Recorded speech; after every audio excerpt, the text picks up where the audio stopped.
ngaha turaje Nyagasani twitabira ingoma y'urukundo ku izina ry'Imana Data na Mwana na Roho Mutagatifu, amen. Amahoro bana b'Imana, ni muhumure. Imana iradukunda, ije kutugira neza kuri uyu wa mbere w'icyumweru cya 13 mu byumweru bisanzwe, tariki ya mbere Nyakanga 2024. Isomo rya mbere ryo mu gitabo cy'umuhanuzi Amosi, umutwe wa 2 umurongo wa 6 kugeza kwa 10, wa 13 kugeza kwa 16. Uhoraho aravuze ati, kabiri gatatu Isiraheli icumura, niyemeje kuyihana kandi sinivuguruza, kubera ko bagura intungana amafeza, umukene bakamugurana umuguru w'inkweto, kubera ko bakandamiza rubanda rugufi, bakayobya abakene inzira, kubera ko umuhungu na se bahurira kwihabara imwe ngo basebye izina ryanjye ritagatifu, kubera ko imyambaro batwayeho ingwate bayicuje urutambiro, no kubera divayi batwayeho ingwate bakayinywera mu nzu y'Imana yabo. Nyamara njyewe narabasenyaguriye Abahemori, bareshya n'ibiti by'amasederi, bagakomera nk'ibiti by'imishishi. Naratsotsobye imbuto zabo mpereye hejuru, ndandura n'imizi yabo mpereye hasi. Naho mwebwe nabazamuye mu Misiri, mbayobora imyaka 40 mu butayu, kugira ngo mwigarure igihugu cy'Abahemori. Kubera ibyo byose ngiye kubanyukanyukira aho muri, nk'uko imashini bahurisha imyaka inyukanyuka imiba y'umusaruro. Umuntu w'ibakwe ntazashobora guhunga, umunyamaboko azabure ingufu ze, n'uw'intwari ntazacika ku icumu, umuhanga w'umuheto ntazaba agishoboye kurinda, uw'impaye amaguru ntazashobora guhunga, n'ugendera ku ifarasi ntazarokora ubugingo bwe, n'umuntu warahiriwe ubutwari azahunga yambaye ubusa uwo munsi. Uwo n'Uhoraho ubivuze. Iryo ni ijambo ry'Imana. Zaburi ya 50. Murumvireho namwe abiha kwirengagiza Imana. Kuki ushanukira gutondagura amategeko yanjye no guhoza kuri imisezerano ryanjye, nyamara ntukunde gukosorwa, maze amagambo yanjye ukayata hirya? Iyo ubonye umujura umubera icyitso, mu busambanyi ugahabwa icyicaro. Umunwa wawe urundurira amagambo y'ubugome, ururimi rwawe rugahimbazwa no kuvuga ibinyoma. Uricara ukavuga nabi umuvandimwe wawe, bityo ukandagaza mwene nyoko. Ibyo nibyo ukora, none ukabona ko naceceka? Wibwira se ko meze nkawe? Murumvireho namwe abiha kwirengagiza Imana, ejo ntazabashwanyaguza ntimubone ubutabera. Untura ibisingizo igitambo ni umpikuzo. Murumvireho namwe abiha kwirengagiza Imana. Nyagasani Yezu nabane namwe. Amagambo mu Ivanjili ntagatifu ko yanditswe na Matayo, umutwe wa 8 umurongo 18 kugeza kwa 22. Muri icyo gihe Yezu abonye ashagawe n'abantu benshi, ategeka ko bafata ku nkombe yo hakurya. Umwigisha amategeko aramwegera ati, mwigisha, nzagukurikira aho uzajya hose. Yezu aramusubiza ati, imihari igira amasenga, n'inyoni zo mu kirere zikagira ibyari, naho umwana w'umuntu we ntagira aho yajye ku mutwe. Undi wo mu bigishwa aramubwira ati, Nyagasani, reka maze njye guhamba data. Yezu aramusubiza ati, nkurikira, ureke abapfu bahamba abapfu babo. Iyo ni Ivanjili ntagatifu. Bayoboke b'Imana, nimugira amahoro. Aha tugeze ni kuri buri munsi. Ufungure buri munsi, ufungure buri munsi, ufungurira abandi buri munsi. Ijambo ry'Imana buri munsi, ineza y'Imana buri munsi.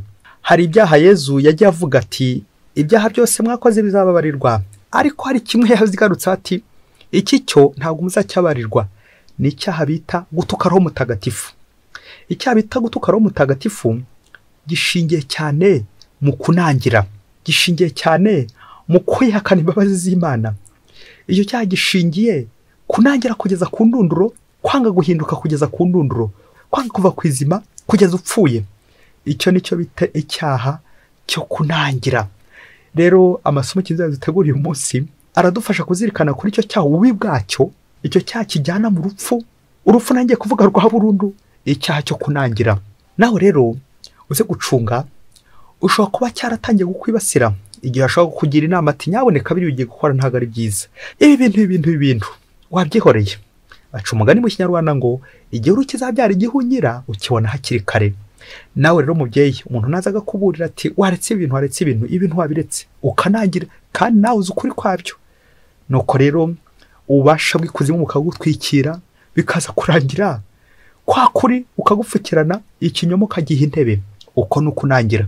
Niyo mpamvu nawe mubyeyi wongera urebe abantu bose bagiye unangira, Nyagasani yifuza gutambutsa iri somo iwawe kugira ngo ugorore umutima, kugira ngo ufungure umutima, kugira ngo wiyoroshye, worohe, maze woroherereho mutagatifu akubwiza ukuri uko ugomba kwitwara mu buzima bwa buri munsi. Icyaha cyo kunangira mubyeyi ni icyaha kiganisha mu rupfu.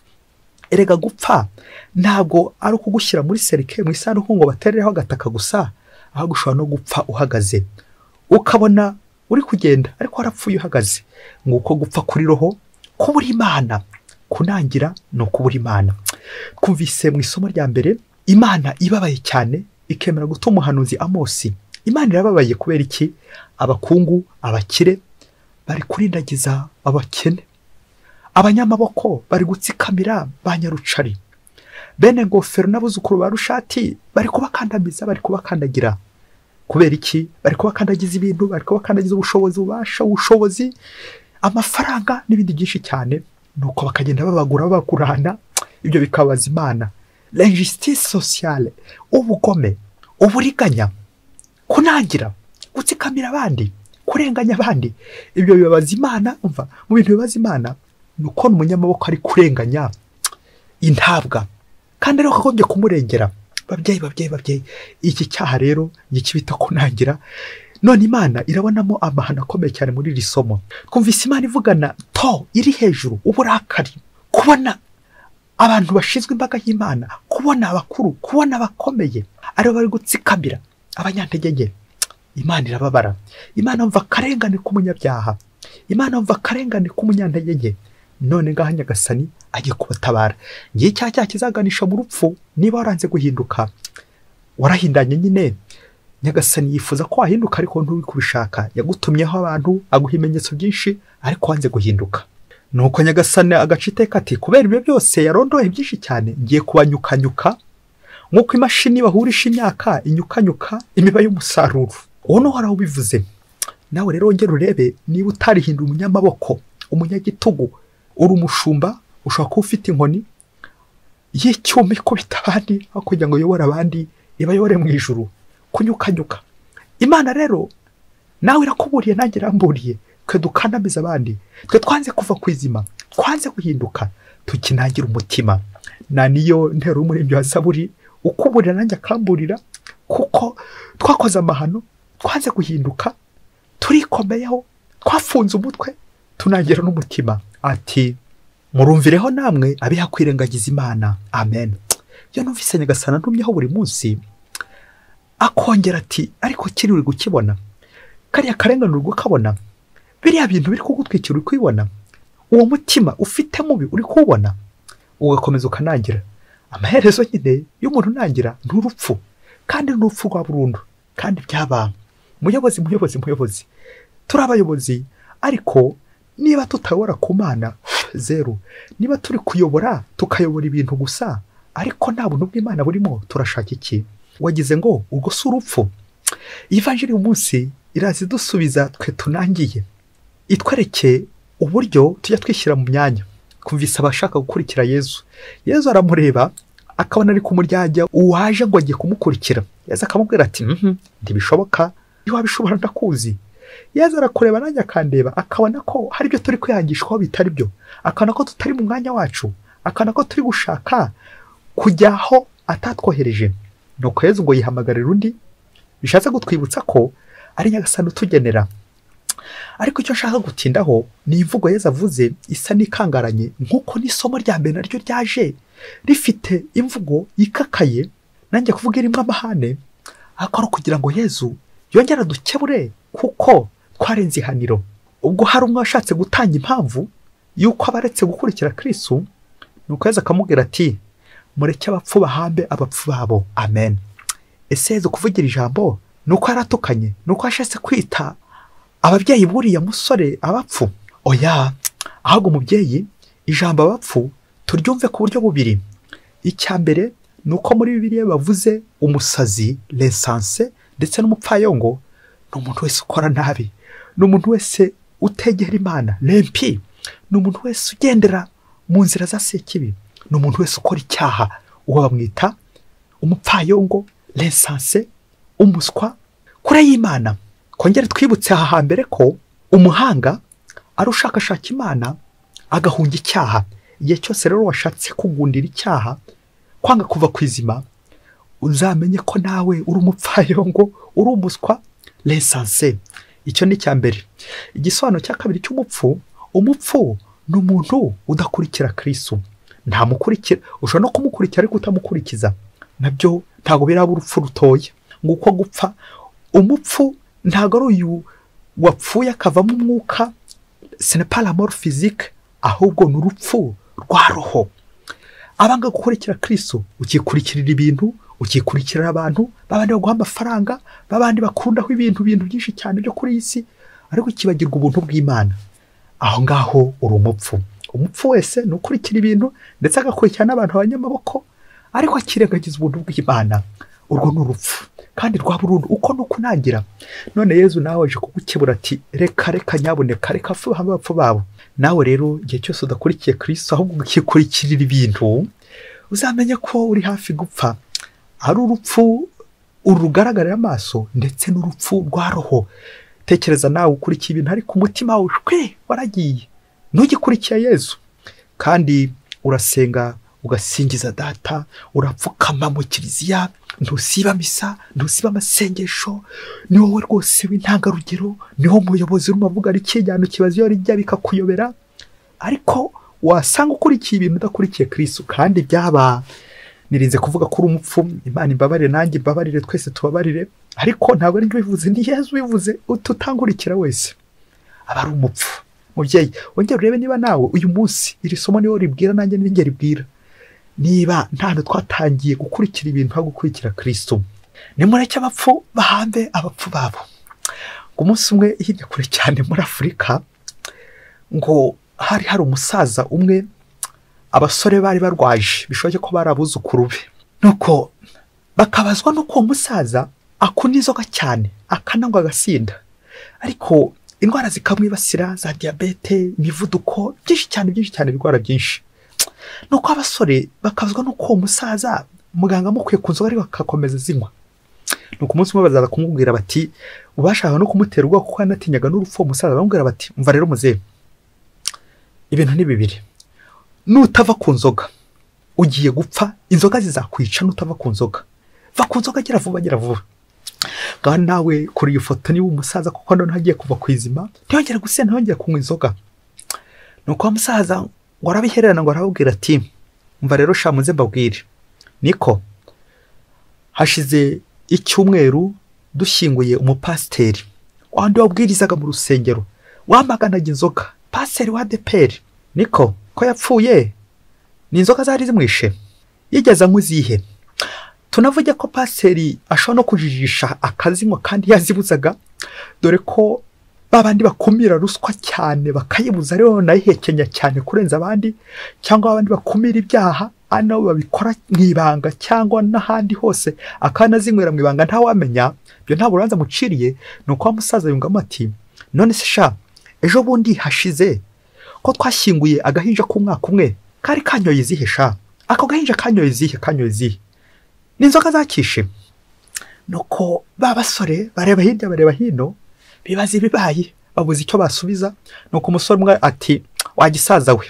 Nuko barigendera, kuko nyine ngo yarabatsinze igitego cy'umutwe, bazi icyo baza kumusubiza. Bayoboke b'Imana, ese ari aba basore, ari uyu musaza, abari mu kuri ni bande? Ko ejo bundi twashyingiye agahinja k'umwaka umwe, ni inzoga zari zikishe. Bayoboke b'Imana, Yezu Kristo akuzwe. Nubwo urupfu rutararika, ari umujene uramutwara, ari umusaza uramutwara, ari urubyiruko uramutwara, ari umunyamafaranga uramutwara, ari umuhanga uramutwara, ari umunyabwenge uramutwara, abantu bose batwarwa n'urupfu. Urupfu nta nshuti rugira, urupfu ntirurarika, ntiruteguza. Wowe nanjye rwadutwara, uyu ni none, ejo ni njyewe, nawe uzakurikiraho, twese dutyo. Ariko nubwo ibi byose bihari, tuzi ko tuzapfa kandi dufite kopi, nta n'umwe udafite kopi. Ariko ikibabaje wa mubyeyi ugiceho uturongo dutatu, nuko ushobora kuzapfa nabi cyangwa nuko ushobora kuzapfa nabi. Ubundi icyo cyabaje, hasigaye gusa kuzamenya urupfu tuzapfa, naho ubundi gupfa aho tuzapfa. Haragowe rero uzapfa akinangiye, yarihakanye Imana, yaranze kuva ku izima, yarihakanye ubuntu bw'Imana, bakubwira ukanga kumva, bakubwira ukanga kumva. Mubyeyi, wongera utekereze kuri amasomo. Niba nawe ntaho ubaye umupfu, batakuburira ukanga kumva ati waretse ibi bintu koko, ibintu wabiretse, wavuye kuri izi nzoga, waretse izi nshoreke, waretse izi nzoga, waretse ibi bintu, waretse ibintu ko byangiza bijyana mu rupfu. None nawe ugatanya impamvu zose zishoboka, kandi koko zikabaho, kandi koko zikaba zikwiye, kandi koko zigafata. Kunangira mwabyeyi, biradusaba gufungura umutwe, tugafungura n'umutima kugira ngo turangamire Imana.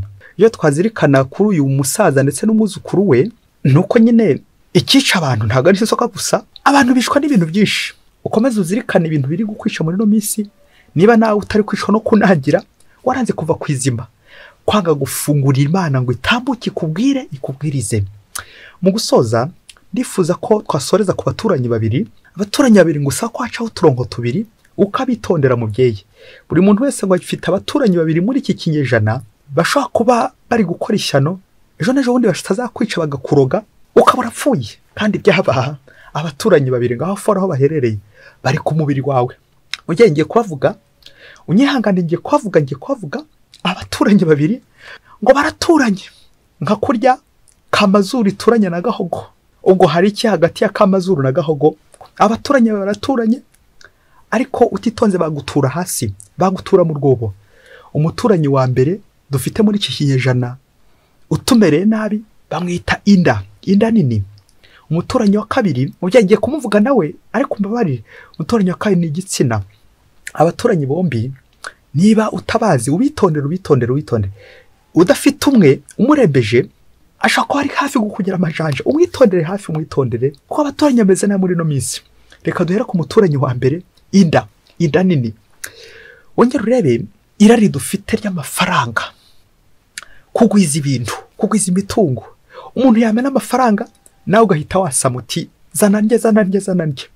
Bikaza kurangira ubuntu bw'Imana buza ahantu bunyura. Kubera iki? Urushaka gukira ku ngufu, gushaka iterambere byihuse, ariko roho yawe iri gutera inyuma.